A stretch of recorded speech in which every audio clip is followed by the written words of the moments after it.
Group by clause అనేది ఎస్క్యూఎల్లో one of the most important topics. చాలా ఇంటర్వ్యూస్లో కూడా దీని మీద క్వశ్చన్స్ కూడా అడుగుతారు. సో దీని గురించి ఈ వీడియోలో క్లారిటీగా ఎక్స్ప్లెయిన్ చేస్తా. ఎక్కడ వీడియో స్కిప్ చేయకుండా చూడండి. So welcome to SQL 0 to Hero day 18. So అసలు గ్రూప్ బై క్లాస్ అంటే ఏంటి? సపోజ్ ఒక టేబుల్ ఉంటుంది కదా, ఆ టేబుల్లో మనకి డిఫరెంట్ కాలమ్స్ ఉంటాయి. ఒక కాలం తీసుకున్నట్టయితే ఆ కాలంలో కొన్ని రికార్డ్స్ ఉంటాయి. ఆ రికార్డ్స్ కొన్ని సేమ్ ఉండొచ్చు, డిఫరెంట్ ఉండొచ్చు. కానీ నీకు రిజల్ట్ ఎలా కావాలంటే ఆ సేమ్ రికార్డ్స్ అనేది ఒక గ్రూప్ అయ్యి ఆ రిజల్ట్ సెట్లో ఆ గ్రూప్ని యూజ్ చేసుకోవాలనుకుంటే మనం ఈ గ్రూప్ బై క్లాస్ని వాడతాం. సో ఈ గ్రూప్ బైని యూజ్ చేసినప్పుడు మనం దానితో పాటు అగ్రిగేషన్ ఆ ఫంక్షన్స్ని కూడా వాడతాం అన్నమాట. సో అది ఎలా వర్క్ అవుతుందో మీకు ఒక ఎగ్జాంపుల్తో క్లియర్గా ఎక్స్ప్లెయిన్ చేస్తాను. ఈ టేబుల్ని నేను మార్కెట్ అనే టేబుల్ అనుకుంటున్నా. సో ఈ మార్కెట్ అనే టేబుల్లో నాకు 3 కాలమ్స్ ఉన్నాయి, ఐడి, ఫ్రూట్, టోటల్. సో నేనేమనుకుంటున్నా, ఈ కాలమ్ని తీసుకుంటున్నా ఫ్రూట్ అనే కాలంలో. సో ఫ్రూట్ అనే కాలంలో యాపిల్ ఉంది, బనానా ఉంది, యాపిల్ ఉంది, గువావా ఉంది, యాపిల్ ఉంది. సో నేనేం చేద్దాం అనుకుంటున్నా, ఇక్కడ సిమిలర్ రికార్డ్స్ ఉన్నాయి, Apple Apple Apple similar records ఉన్నాయా. సో నేను ఏం చేద్దాం అనుకుంటున్నా అంటే ఈ యాపిల్ని గ్రూప్ చేద్దాం అనుకుంటున్నా. 3 యాపిల్స్ని ఒకటే గ్రూప్ చేద్దాం అనుకుంటున్నా. గ్రూప్ చేసి మొత్తం ఎన్ని యాపిల్స్ ఉన్నాయో చూద్దాం అనుకుంటున్నా. సో దానికి గ్రూప్ బై అనేది ఎలా రాస్తామో చూపిస్తాను నేను.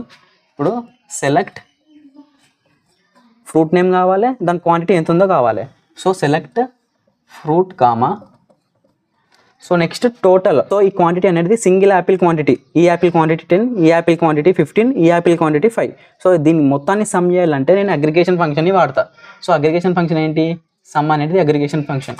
So some of column total as quantity.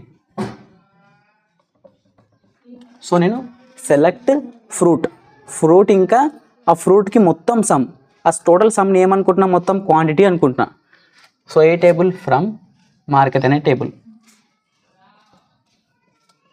So ఇక్కడ వరకు క్లారిటీ వచ్చింది. So next group by. So ఏ రికార్డ్ని గ్రూప్ బై చేద్దాం అనుకుంటున్నా? యాపిల్ అనే రికార్డ్ని గ్రూప్ బై చేద్దాం అనుకుంటున్నా.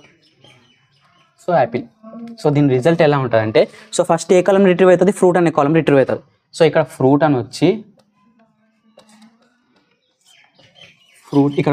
వచ్చి ఏమొస్తుంది? గ్రూప్ బై యాపిల్ కదా, మనం యాపిల్ని రిట్రీవ్ చేస్తున్నాం. సో ఇక్కడ యాపిల్ వచ్చేసి సింగిల్ యాపిల్. సో నెక్స్ట్ ఏంది? నెక్స్ట్ రికార్డ్ ఏంది? Some of total as quantity. As quantity ఏంటంటే అలియాస్ క్వాంటిటీ. సో ఈ రిజల్ట్ని నేను క్వాంటిటీ అనుకుంటున్నా. సో ఇక్కడ కాలం నేమ్ ఏంది? Quantity. Some of total. So some of total దేన్ని? సమ్ ఆఫ్ టోటల్ యాపిల్ అనే రికార్డ్స్ ఉంటాయి, దాని సమ్ అనేది ఇంక్లూడ్ చేస్తాం అనమాట. సో యాపిల్ రికార్డ్స్ ఏంది? ఇది.